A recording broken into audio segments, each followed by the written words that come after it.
Hey, what do you say? Guess what? Today, it's the Swypit Show with Kevin. Of course, I am Kevin, and I am the president and CEO of Swypit. You can always go to our website at swipit.com, swipe it with a Y. And of course, if you're watching this video and you like it, click that little like button down there. If you're seeing it on Twitter, retweet it maybe. But of course, even LinkedIn, right? Maybe LinkedIn is one of those things that you do more than anything else. Jump on LinkedIn, share it, like it. But of course, we want you to even go to some of the other people that are on the Success Network. And you know who those people are. Well, if you look up onto some of the other things, if you scroll down, you might find Mr. J. Abraham, who is the $20 billion man. And check this out. I got a pair of his socks here. He sent me a pair of his socks. It's kind of funny. Jay's a fantastic guy. I'm going to be with Jay actually tomorrow afternoon, flying into California. Going to meet with Jay. We've got some business to work out. We're going to have some fun. Who knows? Maybe we'll go for dinner. But of course, you can also check out Brian Tracy. He's also on the Success Network. And in fact, as we talk about Brian Tracy, and I moved all my books. So, yep, I don't have any books behind me, but of course, you could, use the Success Network to go to Brian Tracy's channel. And then, of course, there's Jack Canfield of Chicken Soup for the Soul. You can find him on the Success Network. There's a bunch of cool people on here. I'm just happy to be part of their life. I mean, or maybe they're happy to be part of mine. I don't know. They want to surround themselves with experts, and that's what I am. I'm an expert in the field for credit card processing. If you're looking for a professional that knows what they're doing and you're looking to start working with Swypit and you need a smooth transition, as Mr. Ryan says, you want a smooth transition. Because you know what? Whenever let's say you buy a car, every time you go buy a car, sometimes it becomes a hassle, right? You go sit down at the sales desk with the guy. They want to hammer you. They got to corner you. They got to take your keys. Got to hold you hostage. And then they got to go talk to the manager. And then they come back and they're trying to get the most out of the deal. And right now you're probably paying 2 to 3, maybe even $5,000 over cost. You can't even haggle with them anymore because there's no cars to find. But at the end of the day, is it a smooth transition to get out of your old car into your new car? Well, I will tell you that I have done that transition with cars, and it's been really smooth when I'm working with Porsche, Mercedes. And I know that sounds kind of crazy, but they do really have a really smooth kind of process. I mean, I recently, my wife had a Volvo that she loved for 3 years. You had to have the soccer mom vehicle, and well, the lease was up on it. And I was like, wait a minute. I'm just going to buy this car because it's worth a crap load more. I could buy it and then sell it. Well, that transition wasn't smooth at all just for me to buy that car, you know? So, and my wife said she would never purchase another Volvo because of the financing. So now I'm going to have to write a check if she wants a Volvo next time. I don't know. Smooth transition in different types of car dealerships, car organizations. Obviously, maybe it depends upon the dealership. I don't know. I don't want to badmouth the stuff. My wife loved the Volvo. She loved driving it. It was really good, but it served its purpose. And she wanted something a little smaller. So we got something else. I went back to one of my connections. He hooked us up. I got the car in 2 days. And it was a simple process. The plates came in. They told us when the plates were ready. Smooth, easy, simple. Now, let's talk about credit card processing on the business side. It could be a hassle because if you deal with people that are burning you over and over and over, you probably go, oh my God, what a pain in the butt to switch this credit card processing. And that's why you don't do it, right? So you want to pay him more. You're stuck in where you're at, and you don't want to be stuck there. You want to switch. You want to be more profitable. And I'm going to tell you, you can do that, be more profitable, and have a smooth transition of switching from whomever you're working with to working with Swypit. And we work with all the processors. So if you are already working with this one and you want to go to this one, or you're working with this one and you want to go to this one, I don't care where you're going. We're going to put you where we actually think you should be, not where you want to be. Does that make sense? Because there's really different factors of when you switch providers in many different things, and how you work with professionals to actually make that transition could make your life simple or difficult. You know what I find is sometimes somebody just forgets to check a box, and that one box creates so much problems for people that they're like, "Oh my gosh, this is a nightmare." That one little box could be the difference between you getting your funds 1 day, 2 days, or maybe even 5 days. Imagine processing credit cards and waiting 5 days for your funds, and it's like, I need money, right? I mean, right now, this day and age, most everything is 1 day. You typically, if you settle before a certain specific time today, which is the way it should be, deposit tomorrow. That's typically how it should be. You know, if you're a restaurant, well, it's not going to be tomorrow, it's going to be the next day. But I do have a processing company that if you don't care about certain factors of how they work, they'll get your money to you in about 4 to 6 hours. I mean, think about that for a minute. 4 to 6 hours. Now, to have a depository account for your funds that works in, you have to work with certain banks. So if you work with Chase or Bank of America or Wells Fargo, you know, all the big, huge gazillion dollar bank organizations out there, they're probably part of that network that will allow that 4 to 6 funding capability. And when you switch over with us, it's just all automatic. Pretty cool. And, you know, now we've got smooth transition. You've got your funds coming in faster. You know, another little thing that causes people grief for a smooth transition is maybe you're doing 30, 60, 90 days later and you start getting a ton of chargebacks. And you're like, wait a minute, what the heck is going on? Well, let's say the name of your company is Jimmy's Burger Joint, but your corporation name, your LLC, your partnership, your corporation, that name itself, maybe it's um I don't know, maybe it's Copilot Organization LLC. And Copilot LLC, when that comes up on my statement, I'm going, what is Copilot LLC? I don't even know where that's at. So I call up my card issuer and I go, "Hey, I wasn't at this place." And they go, "Okay, how much money do you want back?" "Well, it says 50 bucks. I want my 50 bucks back." So now there's a chargeback to that consumer, to that merchant, by the consumer, by me, because I didn't recognize the name on my statement. That's called a card descriptor. The card descriptor, if it's incorrect on an actual application and it goes into the system, the people that are keying it into the system, they don't know what it's supposed to be. It's the guy that's signing you up. So if you're dealing with somebody that's new in the business, doesn't understand the complexities of what could actually happen if you make this mistake, you could have tons of chargebacks.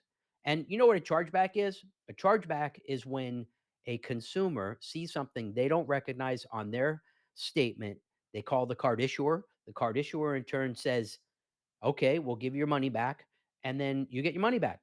The merchant's like, "What the heck's going on here? How come we're getting so many chargebacks for our food place? People ate here.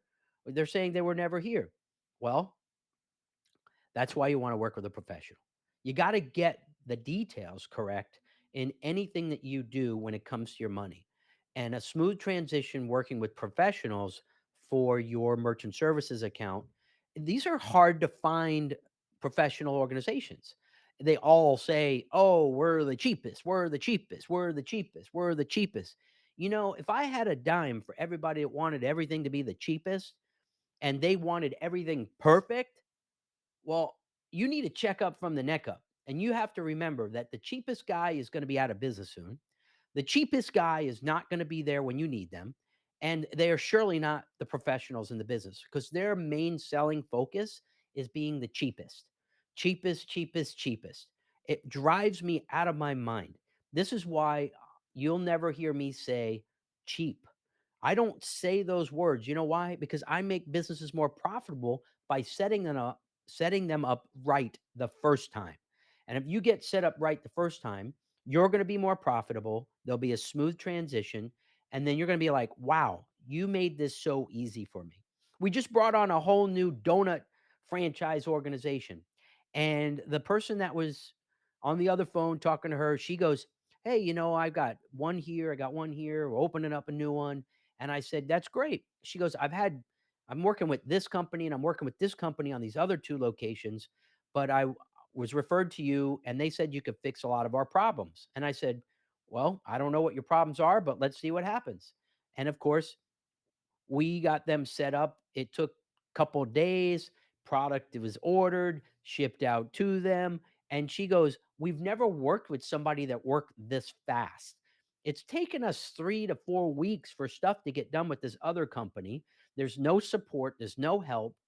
And I'm just amazed of how it's so simple and easy to give people service and make these changes simple, right? You want it fast, easy. Like, where's the easy button, right? I do this for clients. I don't even know why it's so hard to just give people the service that they want. That's what makes me successful is I give people what they want, not what they don't want. I give them the truth. And I've said to them, "Listen, I don't know if that's a good thing for you to purchase. I don't wanna sell it to you. This isn't a good idea." And then when they do, I've gotta go, "I told you not to do that." I just I just I wanna make things easy. How do we make things easy if you're fighting the professional that is telling you the best things that are good for you? And I know sometimes, I'm a little hot-headed, a little hard-headed, and I'm like, "I want it. I want it." Well, then I make the mistake and I'm like, "Darn it. I should have listened to them." But the problem is we just never know who professionals are, right? So sometimes we're a little not trusting. And that's why when it comes to making changes myself, I kind of wait to see certain stuff. I probably do a little Google search to find out if they have a whole bunch of problems or issues, somebody complaining about them because there was this bad transition. We want to make things easy in a transition. If you're not getting an easy transition with us, it's because maybe something else that you have done that's complicated the process. But we've got this down pat with thousands of clients all over the country, thousands and thousands that we've signed up over the past almost 25 years. We know what works best for our clients. We're going to check the right boxes. We're going to check the box that is there to make sure that you don't even have to worry about that. That's what it's like to work with a professional. Here's a perfect example of one of my clients calls me up a couple of days ago and he goes, "I want to start charging fees for the credit cards." And I'm like, "Why?" He says, "Well, it's just costing me so much money." Well, during the pandemic, he had to change how he was doing business. And most of his clients now, 80% are delivery. So he went from being 100% walk in to 80% delivery. I couldn't believe it. And he's like, "I'm just paying too much. I gotta switch to one of these companies that are gonna charge the fee." And I said, "No, we're not gonna do that. We're gonna make some changes that are gonna help you be more profitable. It's still gonna pay a little bit more because your transition so drastic, but we don't wanna make such drastic changes that when you go back to having more 80%, I'll say 80%. In this case, 60% is gonna start walking in again here shortly. They're in an area of the country where there's still a whole bunch of, stuff going on. I don't know. I won't go into the politics of things. But I said, let's look at what you're doing and how you're doing the transaction. In this case here, he has a credit card terminal. And this is one of the latest, greatest machines nowadays. This happens to be a Verifone T650C. And I'm one of the only companies in the country that offers this product. Well, this is like it's kind of like an iPhone, right? It's kinda cool, but it's just a touch screen. Well, it's not portable, you can't take it. It's usually cables and, a power cable, but it does connect to your business Wi-Fi, but I'm holding it so it's easier to show you. But let's just say when you're doing a transaction and it's a retail transaction, so face to face, type in the amount, press enter, the customer sticks their card in or you put their card in, it spits out a receipt, easy peasy, it's gone. But if you're hand keying the transactions like this merchant has been doing for so long and complaining about fees, what he's been doing is there's certain things the card issuers ask for when a transaction takes place. So he'll type in the amount, and then since he can't chip the card, he presses enter, and now it says is the card present, yes or no? So if you press the card present no, it will then prompt for specific information. So it'll ask for the address. So if you lived at 123 ABC Street, because this is a touchscreen, you could actually put in 123 ABC. If you don't have one of those kinds of terminals, you would just put in 123, which is the actual part of the address that the card issuer is going to recognize. Press enter. Goes to the next field, and it's going to ask for the zip code. You put in the zip code, go to the next field, and it's going to ask probably for a CVV. Now, when you're doing all those things with the terminals and how we set people up, we're going to gather as much information that the card issuer is requested at the time of that transaction, which qualifies for what? The best rate structures. So, what do you think he was doing? He was just typing in the card number, pressing enter, and bypassing all of the screens asking for all that stuff. And then he calls up and he's yelling at us because he's not gathering all the information the card issuer wants. Now, we checked the boxes to make sure that the terminals did ask for that information specifically. And I was able to identify that within the conversation. Now, are we going to be able to save him gazillions of monies on that? We're going to make him more profitable because I sent him new equipment that's going to force him to do those things now. So there's not going to be any go around. And that makes me feel better because now we can train them to gather the information. You know why that merchants don't ask for that information or why they're doing the transaction? They're lazy. And I called him. I said, "You're being lazy." He goes, "It just takes too much time. It's a pain in the butt. I don't want to do it." And I go, "Well, how long you been doing it? And now look at all the extra monies you paid because you didn't listen to us or follow what we put in place." He goes, "Oh, okay." So now he's going to be more profitable because he's starting to listen to us. Now, granted, this is a very good friend of mine, and did give him a little more grief than I would give the average client because I've known him for the past 30 years. In fact, I used to work for his father. It was one of my first jobs I ever worked at. But, every time that I get the opportunity to tell people what they really need to do, I've got to explain it to each individual in a different way. But if you're a business owner and you've been, thinking that you might be getting burned or you've been burned and you're thinking the next company you go to is going to burn you again, think of Swypit. We'd be happy to help you and maybe do anything that you can do that would be really, really helpful in being profitable in your business. Thanks, Melissa. It is good information. But of course, we're here to help you. We're not here to, you know, sign you up and say, "See you later, bye," and never help you. We make such a small profit on your merchant account that we're trying to create these long-term relationships. And when you have a long-term relationship, you just have to make money in the long run, not, you know, like this. We don't want to make money like crazy money. We want to make a little bit. So it's called pennies, nickels, and dimes.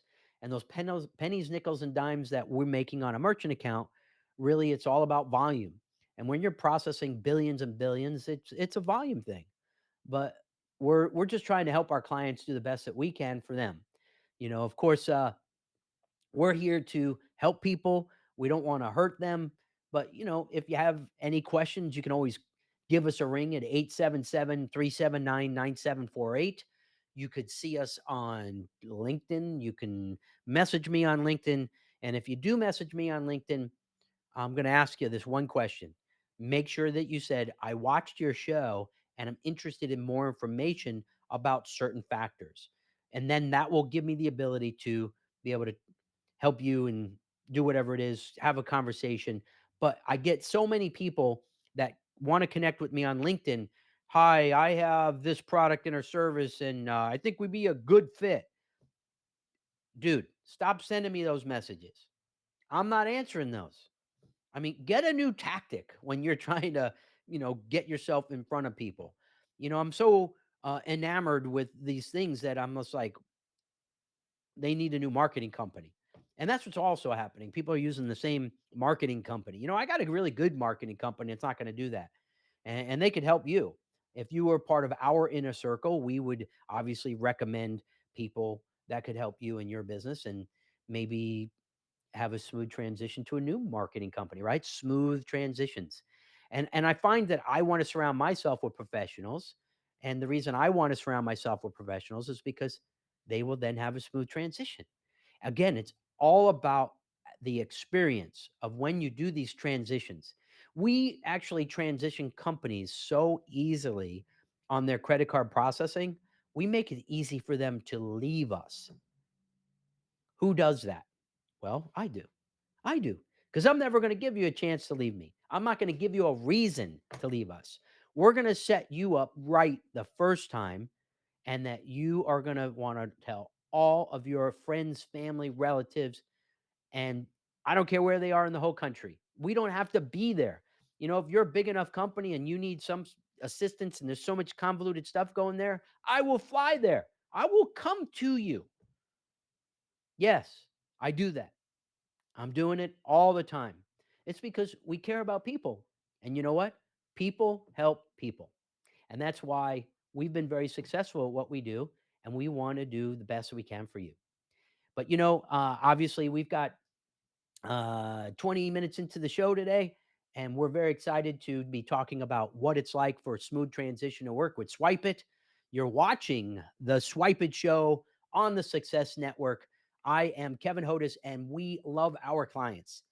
And if you want to reach us, like us, tweet us, I don't care how you reach us, just call us. We're going to be here for you. Brian, go ahead and take us out until the next time you see me on the Swypit Show.